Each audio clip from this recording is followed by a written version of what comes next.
가게 찾다 보면 권리금이 있는 경우가 많은데요. 권리금, 이게 뭔지는 다 아시죠? 쉽게 말하면 이전 사장님과 그 가게의 가치를 리스펙하는 건데요. 무형의 가치를 유형의 자산으로 보상해 주는 거죠. 이런 권리금 리스펙 어떻게 주고받고 계약서 작성하는지 제가 오늘 실제 상담 내용 바탕으로 알려드릴게요. 당사자끼리 권리금 주고받는 경우 이 정도는 알고 계셔야 돼요. 권리금 계약하는 방법 바로 알려드릴게요.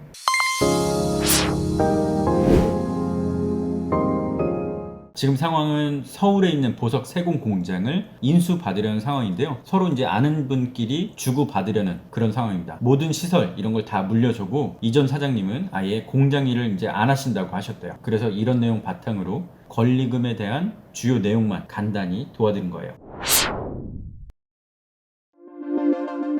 게임 와우는 만렙부터, 권리금 계약은 그 뿌리부터. 자, 이제 모든 일의 시작. 출발은 똑같습니다. 돈이 오가기 전에 큰 내용에 대한 합의가 끝나야 된다는 건데요. 권리금 계약할 때 큰 내용은 뭐가 있을까요? 바로 시설 그리고 영업입니다. 시설, 뭘 놓고 어떻게 놓고 갈 건지, 그리고 영업에 대한 여러 가지 노하우나 권리 내용들, 그리고 지금 사장님은 아예 손을 떼신다고 하셨으니까 그 내용까지도 합의를 완전히 보고서 시작을 하시면 되겠습니다. 당연히 권리금 같은 건 얼마인지 이런 얘기들도 다 끝내야 되고요. 그 뒤에 실제로 돈을 주고받고 계약서 작성하고 이렇게 하는 겁니다. 큰 내용을 합의를 보고 그 다음에 돈을 주고받는다. 이게 바로 제1원칙이에요. 찬물도 위아래가 있습니다. 권리금 계약에도 순서가 있어요. 권리금 계약 먼저 하고 임대차 계약을 나중에 하는 건데요. 권리금 계약금 일부 주고받고 임대차 계약금 일부 주고받고 그 다음에 권리금 계약서 쓰고 나중에 임대차 계약서를 쓰시면 됩니다. 이렇게 권리금 계약부터 하고 임대차 계약을 나중에 하는 이유가 있는데요. 임대차 계약부터 하면 일이 꼬이는 경우가 있습니다. 가장 큰 이슈는 이전 사장님이 마음이 바뀔 경우예요. 이럴 때 새로 올 사장님이 낭패를 볼 수 있다는 건데요. 이전 사장님이 갑자기 마음이 바뀌면 임대차 계약, 새로운 분이 임대차 계약 했으니 이제 그걸 뒷배삼아서 무리한 요구를 할 수 있다는 거죠. 권리금 1,000만 원 얘기하다가 임대차 계약 끝났으니까 갑자기 권리금 2,000 부른다든지, 어차피 임대차 계약하면서 계약금 냈으니까 그걸 포기할 수는 없겠지, 이런 생각인 거죠. 이렇게 갑자기 입장이 바뀔 수도 있는 거고, 또 나간다고 했다가 갑자기 또 안 나간다고 하면 일이 더 복잡해질 수도 있어요. 최악의 경우에는 새로운 분이 임대차 계약을 억지로 포기해야 되는 상황이 올 수도 있습니다. 이럴 경우에 흔히 소송 간다 이렇게 생각할 수도 있겠는데요. 물론 증거가 확실하다면 소송에서 이길 확률은 높아지겠죠. 근데 소송 말이 쉽지 최소 1년, 2년 가는 거라 절대 쉽지 않습니다. 이런 사태 미연에 방지하고자 꼭 권리금 계약부터 나중에 임대차 계약한다.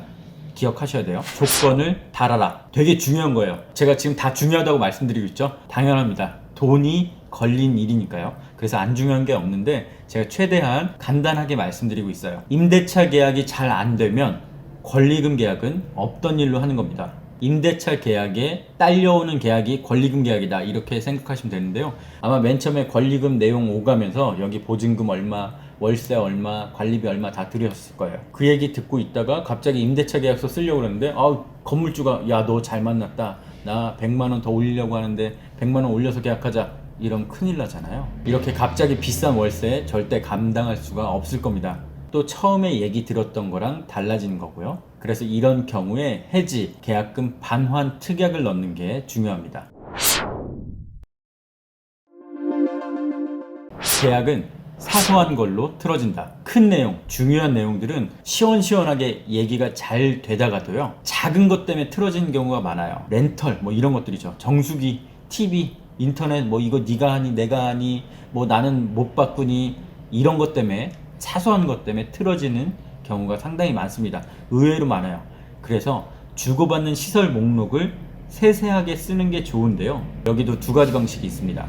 뭐뭐를 남겨놓고 간다 이렇게 쓰던가, 아니면 반대로 뭐뭐는 가져간다고 하는 방식이에요. 이건 그냥 적당히 하시면 되는데요. 보통은 뭐뭐뭐를 인수인계한다 이런 식으로 많이 씁니다. 눈에 보이는 거는 큰 문제 없이 쓸 수 있겠죠. 대신 전화기, 전화번호, 상호, 아까 말씀드렸던 각종 렌털, 그리고 소모품 이런 것들 주의해서 잘 쓰시면 되겠습니다. 묻고 뜯고 맛보고 즐기고 사업장을 인수하면서 이런 것들 확인해 보셔야 돼요. 주로 행정처분 아니면 위반사항, 범칙금 또는 이행 강제금 이런 것들 확인해 보셔야 되는데요. 이전에 물려주는 사장님께도 여쭤보시고요. 더 확실하게 한다면 행정관청에 물어보는 게 제일 정확합니다. 쌍칼이 김두한에게 종로를 넘겨줬듯이 전설의 드라마죠. 야인시대 쌍칼 그리고 김두한, 쌍칼이 김두한한테 종로를 넘겨주고 쌍칼은 이제 떠나죠. 마찬가지예요. 권리금도 지금 사장님은 다 넘겨주고 떠나는 거죠. 나와바리를 넘겨주는 겁니다. 그럼 깔끔하게 떠나면 되겠죠. 그런데 간혹 안 그런 분들 있어요. 여기 떡집 하다가 다 권리금 받고 넘겨준 다음에 바로 옆 동네에 떡집 또 차리고 이런 경우가 실제로 있습니다. 그래서 이런 경우 방지할 수 있는 조항을 넣는 게 제일 좋습니다. 이렇게 권리금 계약 상담이 끝났는데요. 복잡해 보일 수 있지만 크게 중요한 거 두 가지만 기억하시면 돼요. 뭐를 넘겨주고 넘겨받을 건지, 그리고 영업하는데 위반사항 또는 행정처분사항이 없는지 일단 제일 중요한 두 가지부터 확인하시면 되겠습니다. 권리금 계약서 샘플로 한번 살펴보면서 내용 짚어볼게요. 상가 건물 임대차 권리금 계약서, 임차인과 신규 임차인 이렇게 권리금 계약을 체결한다 이런 내용이 써 있고요. 첫 번째 어디에 있는 무슨 가게인지 써야겠죠. 소재지, 상호, 면적 이런 것들 쓰시고요. 그다음에 현재 계약 상황 쓰시면 되겠습니다. 보증금 얼마, 월세 얼마, 관리비, 부가지세, 그리고 계약 기간 언제부터 언제까지다 이런 임대차 관계 내용 쓰시고요. 그다음에 권리금 내용인데요. 얼마를 언제 어떻게 나눠서 준다 이렇게 쓰시면 됩니다. 어려운 거 없죠? 그냥 지극히 상식적인 내용들이에요. 그 다음에 넘겨주고 넘겨받을 것 이것입니다. 이거를 잘 쓰셔야지 나중에 돈 다 주고 받고 분쟁이 안 생겨요. 그래서 가급적이면 세세하게 쓰시는 게 좋습니다. 영업시설, 비품, 물류비, 물품비는 잔금일에 실비 정산한다. 오토바이 2대 넘기고 하고요. 각종 렌털 다 써놨습니다. 일회용품 등은 미개봉은 실비 정산, 사용 중인 건 그냥 두고 간다 이렇게 적어놨고요. 정수기 렌털 어떻게 끝날 건지 얘기가 되지 않아서 양측 별도 협의라고 적어뒀습니다.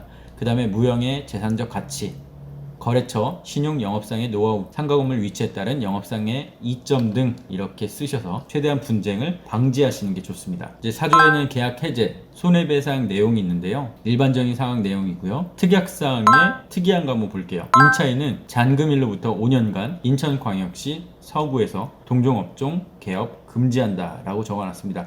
아까 말씀드렸듯이 옆 동네 가서 차리면 안 되니까 최소한 그 나와바리는 건들지 말라고 내용을 써놓은 겁니다. 이렇게 오늘 권리금을 리스펙하는 내용 살펴봤습니다. 서면으로 준비를 해봤고요. 가급적이면 세세하게 이것저것 잘 체크하는 게 나중에 뒷말이 없고 분쟁이 없으니까 두 분 잘 협의된 내용 그대로 잘 쓰시길 바라겠습니다. 이렇게 상가도 임대차 분쟁이 되게 많은데요. 더 궁금한 게 있다면 어디 가서 괜히 속 태우지 마시고요. 전문가한테 물어보시길 바라겠습니다. 당신의 곁에 있는 전문가는 누구? 부티인 기자 출신 공인중개사입니다.